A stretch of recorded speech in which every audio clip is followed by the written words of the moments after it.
50,000 रुपए 500 बच्चों से लिया गया, यानी कि पहले दिन ही 2.5 करोड़ रुपए का एक अवैध वसूली इस कंपनी ने जो है कर लिया। इन्होंने आधार का लॉगिन पासवर्ड बिहार में और वेस्ट बंगाल में फर्जी तरीके से सेल भी किया है। कंपनी ने पहला तो 50,000 रुपए वसूले, दूसरा 50,000 रुपए डीडी वसूला, तीसरा एलिगेशन है कि बाहर में शायद इन्होंने लॉगिन किया, और चौथा जो आधार ब्लॉक सुपरवाइजर है यहाँ के, उनको सैलरी भी उन्होंने टाइम से जो है वो नहीं दी। जैसे ही वो बच्चा इस बात के लिए मान जाता है, ठीक है मेरी सैलरी आप रख लीजिए, हमको नहीं चाहिए, तो उसका पेनल्टी खत्म हो जाता है। यानी वो पेनल्टी डराने का, धमकाने का, दबाव डालने का, शोषण करने का। झारखंड के बच्चों का, उसमें कई आदिवासी हैं, कई ओबीसी समाज से हैं। आप लिस्ट अगर आप देखेंगे, आपके पास स्टूडियो में हो सकता है, वो लोग कल जाएंगे भी, तो आपको देखेंगे कि इस तरीके का शोषण जो है हुआ है। पहले नौकरी मत दो। इस कंपनी ने जेईपीसी के साथ में मिलकर के नेक्सस बना के सबसे पहला फ्रॉड ये किया कि इन छात्रों जिनको रिक्रूट किया गया था, बोला कि आप सबको 50,000 रुपए का डीडी देना होगा अगर ये नौकरी चाहिए तो। हमारे साथ फिलहाल बात करने के लिए भाजपा के झारखंड प्रदेश प्रवक्ता अजय शाह हैं, और अभी बीजेपी कार्यालय में हम लोग मौजूद हैं। एक प्रेस कॉन्फ्रेंस किया गया है, आउटसोर्सिंग का कोई मामला है, सीधे बात करते हैं। क्या मामला है जिसपे आप लोग आज? देखिए, मामला बिल्कुल सिंपल सा है। हमारे देश में आधार कार्ड बनाए जाते हैं, भारत सरकार इसको लेकर काफी ज्यादा तत्पर। अब भारत सरकार ने क्या कहा कि जो स्कूल के बच्चे हैं, खास करके जो समझ लीजिए 0 से लेकर 18 साल के बच्चे हैं, उनका आधार कार्ड बनवाने में या फिर बायोमेट्रिक अपडेशन में कोई उनसे पैसा नहीं लिया जाना है। इसके लिए भारत सरकार ने झारखंड सरकार को एक ऑर्डर दिया कि आप बच्चों के आधार कार्ड बनवाइए, और बच्चों से आपको पैसे नहीं देने हैं, लेकिन हम आपको हर बच्चों पर 50 रुपए आपको हम पे करेंगे। यानी जैसे ही आधार कार्ड इन्वॉल्व हो जाएगा, हमारे पास में डेटा आ जाएगा, तो हम हर महीने महीने आपको 50 रुपए एक बच्चे का पे कर देंगे। इसके बाद झारखंड सरकार में जेईपीसी होता है, झारखंड एजुकेशन प्रोजेक्ट काउंसिल, इन्होंने एक टेंडर निकाला मार्च 2023 में, और कहा कि पूरे झारखंड में स्कूल के बच्चों का आधार कार्ड बनवाने के लिए हमें एक एजेंसी की जरूरत है। और उसके बाद में एक एजेंसी को इन्होंने डिप्यूट कर दिया, MKS enterprises, Manoj Kumar Singh enterprises, जो कि बिहार की कंपनी है। यहाँ पर भी इनका अशोकनगर में ऑफिस है। अब जैसे ही एजेंसी अपॉइंट हुई एमकेएस, तो सबसे पहले इन्होंने कहा कि अब ये आधार कार्ड बनाएगा कौन। तो पूरे झारखंड में 250 ब्लॉक रिसोर्स सेंटर्स होते हैं। ब्लॉक 250 पहले से बने हुए हैं। उन रिसोर्स सेंटर्स में झारखंड सरकार ने लैपटॉप, कैमरा, ये सब हमें मुहैया कराया हुआ है। अब उनको ऑपरेट कौन करेगा, तो इन्होंने एक टेंडर निकाला बच्चों का, मतलब कि जो एम्प्लॉय वहां पर बैठेंगे, और उस एम्प्लॉय का नाम दिया गया आधार सुपरवाइजर। 500 बच्चों को लिया गया, यानी एक ब्लॉक सेंटर में बैठेगा 2 बच्चा, तो 250 इंटू 2 500 बच्चों को लिया गया। अब झारखंड में बेरोजगारी बहुत ज्यादा है, किसी को कोई भी नौकरी मिल रही है, आदमी उसको नौकरी को जाता है, और यहाँ पर आधार का नाम आ गया, भारत सरकार नाम आ गया, झारखंड शिक्षा विभाग आ गया, तो बच्चों ने कहा ठीक है, अच्छी नौकरी है। तो इस कंपनी ने जेईपीसी के साथ में मिलकर के नेक्सस बना के सबसे पहला फ्रॉड ये किया कि इन छात्रों जिनको रिक्रूट किया गया था, बोला कि आप सबको 50,000 रुपए का डीडी देना होगा अगर ये नौकरी चाहिए तो मरता क्या ना करता, नौकरी नहीं मिल रही है, तो लोगों ने 50,000 रुपए कंपनी को पे कर दिए, डीडी बना करके, एकदम फ्री था, एकदम व्हाइट पेमेंट। नहीं, एक कौन सा रूल है कि भाई आप किसी को अपॉइंट करेंगे और उससे 50,000 रुपए, लाख रुपया मांगेंगे उससे? सरकार की प्रॉपर्टी, उनकी कोई प्राइवेट प्रॉपर्टी तो है नहीं। तो 50,000 रुपए 500 बच्चों से लिया गया, यानी कि पहले दिन ही 2.5 करोड़ रुपए का एक अवैध वसूली इस कंपनी ने जो है कर लिया। अब इसके बाद मैंने आपको ओपनिंग रिमार्क्स में बताया कि भारत सरकार के गाइडलाइंस है कि छात्रों से पैसा नहीं ले जाना है। जो टेंडर निकला था उसमें ये जिक्र है, इस टेंडर का मैं आपको डॉक्यूमेंट शेयर कर दूंगा कि बच्चों से पैसे नहीं लिए जाने हैं। उसके बाद जेईपीसी के डायरेक्टर किरण पासी ने जब वर्क ऑर्डर दिया कंपनी को, उसमें भी कहा कि पैसे नहीं लिए जाने हैं। उसके बाद निदेशक बने आदित्य रंजन, उन्होंने लेटर लिखा कि उसमें भी कहा कि पैसे नहीं लिए जाने हैं। उसके बाद शशि रंजन निदेशक बने, उन्होंने भी कहा कि पैसा नहीं लिया जाना है। इसके बाद किसी ने आधार को ऑनलाइन आरटीआई डाला, तो यूएआईडीए की तरफ से भी रिप्लाई आया कि इसके लिए पैसा आपको नहीं लेना है। पर इस कंपनी ने जहां जहां रिसोर्स सेंटर्स है, वहां पर सभी छात्रों से पैसे वसूले, 50-50 रुपए वसूले। अब 50 रुपए बहुत छोटी सी रकम होती है, और उसके बाद बच्चों का स्कॉलरशिप आधार से जुड़ा हुआ था। स्कॉलरशिप है, कोई भारत सरकार की स्कीम है, कोई डायरेक्ट कैश ट्रांसफर है, तो उनको भी आधार कार्ड तुरंत बनाना होता है। तो 50 रुपए देने में हिचकते भी नहीं है, तो सबने 50-50 रुपए इस कंपनी को पे किए। अब ये 50 रुपए सुनने में छोटा लगता है, लेकिन एक सेंटर पे ये कलेक्शन एक दिन का 2,000 रुपए होता है लगभग, कई बार 4,000 भी होते हैं, ऑन एवरेज हम 2,000 मान के चलते हैं। यानी कि 30 दिन का कलेक्शन हुआ 60,000 रुपए, और 250 ऐसे रिसोर्स सेंटर है, 60,000 इंटू 250 करेंगे तो 1.5 करोड़ का फिगर ही आता है। और ये 2 साल से चल रहा है, यानी पिछले 2 सालों से हर महीने 1.5 करोड़ की अवैध वसूली, 1.5 करोड़ इंटू 24, 36 करोड़ रुपए की अवैध वसूली झारखंड में जेईपीसी और एमकेएस के नेक्सस ने किया है। इसी को हमने उठाया है। अब यहाँ पर एक और बात यह आ गई कि जो आधार के ब्लॉक सुपरवाइजर्स है, उनको कभी 3-4 महीने तक पेमेंट नहीं मिला, जो इन्होंने पेमेंट कमिट किया था। तो उसमें से कुछ बच्चों ने भाई पेमेंट के लिए इनको लेटर लिखा, नहीं माने तो फिर ऑफिस पहुंच गए कि हमें पेमेंट दीजिए। अब इस कंपनी ने क्या किया, जो बच्चे जिन आप समझ लीजिए कि जो 12-18 हज़ार रुपये नौकरी कर रहा है, वो कोई बहुत बड़ा आदमी तो है नहीं, एक कॉमन मैन ही उसको मान सकते हैं। तो उसको कंपनी ने किसी को 1.5 लाख, किसी को 2.5 लाख, किसी को 4 लाख का पेनल्टी इम्पोज कर दिया। अच्छा। यानी कि आप हमसे सैलरी अगर मांगेंगे तो हम पे पेनल्टी इम्पोज करेंगे। उनके घर में लीगल नोटिसेस भेजे जाने लगे कि आपकी सैलरी कितनी बाकी है, तो उन्होंने कहा कि 50,000 सैलरी बाकी है। तो कहा कि कंपनी को आपको अभी 4 लाख रुपए देने हैं।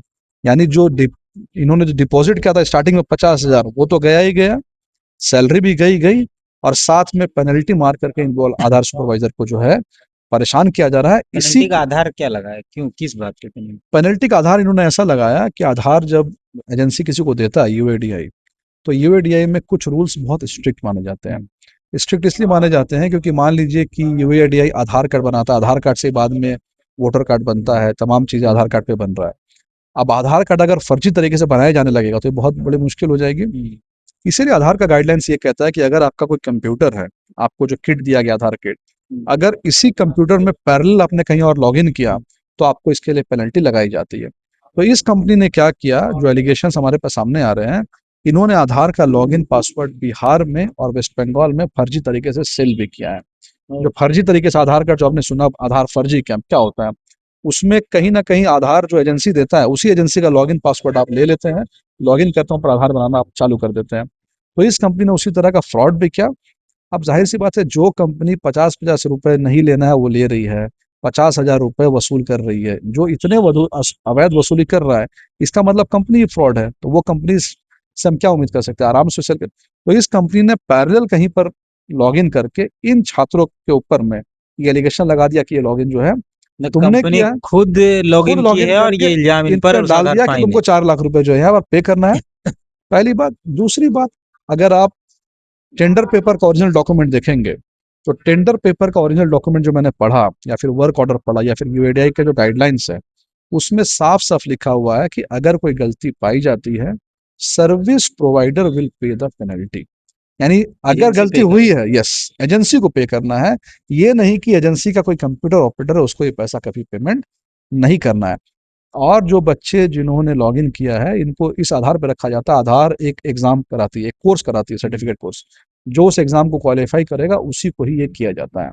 तो उस बेसिस पे इनको अपॉइंट किया गया, पर इस कंपनी ने इस तरह से फर्जीवाड़ा करके, यानी कि कंपनी ने पहला तो 50-50 रुपए वसूले, दूसरा 50,000 रुपए डीडी वसूला, तीसरा एलिगेशन है कि बाहर में शायद इन्होंने लॉगिन किया, और चौथा जो आधार ब्लॉक सुपरवाइजर है यहाँ के, उनको सैलरी भी इन्होंने टाइम से जो है वो नहीं दी। अच्छा, जिन लोगों ने आवाज उठाई, कुछ लोगों ने, कि हमारा 50,000 बाकी है, कंपनी ने पेनल्टी डाल दिया उनके ऊपर 1.5 लाख 2 लाख।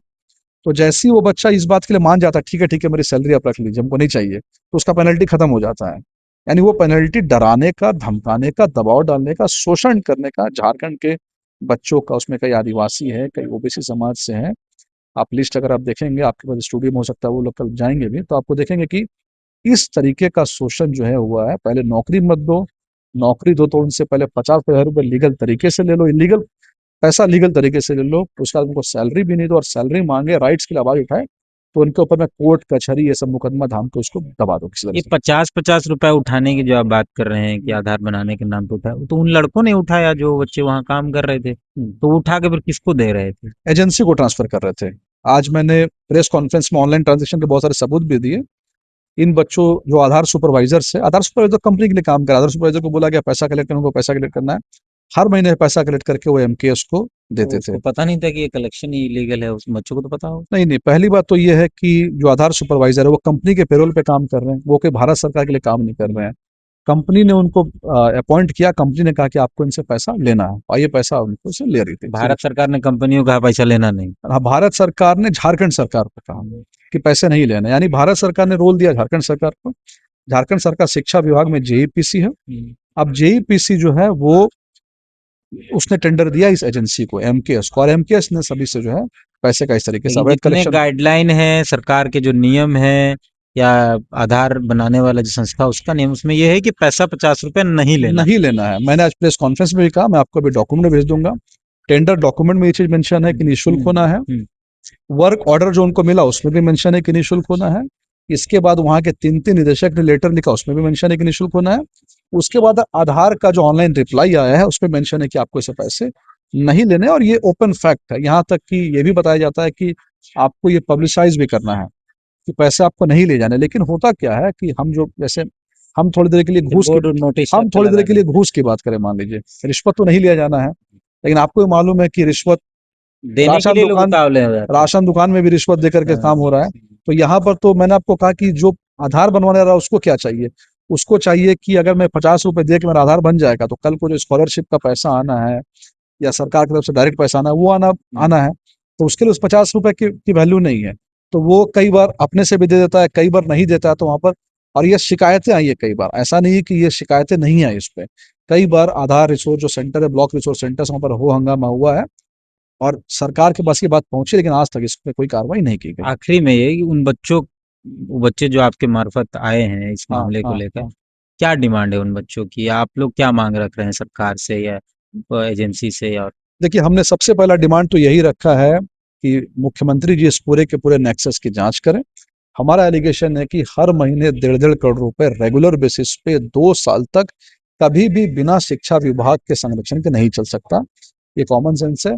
और वो भी तब नहीं चल सकता जब इसके लिए कंप्लेन कई लोगों ने किया है, कई लोगों ने शिक्षा विभाग को ऑलरेडी कंप्लेन किया कि इस तरीके का यहाँ पर जो है दुर्घटना चल रहा है। पहला एलिगेशन ये हमारा ये है। दूसरा हमारा ये है कि जो कंपनी बिहार में ब्लैक लिस्टेड थी उस कंपनी को यहाँ पर कैसे टेंडर का काम दिया गया, टेंडर लोकेशन में क्या क्या गड़बड़ियां हुई है।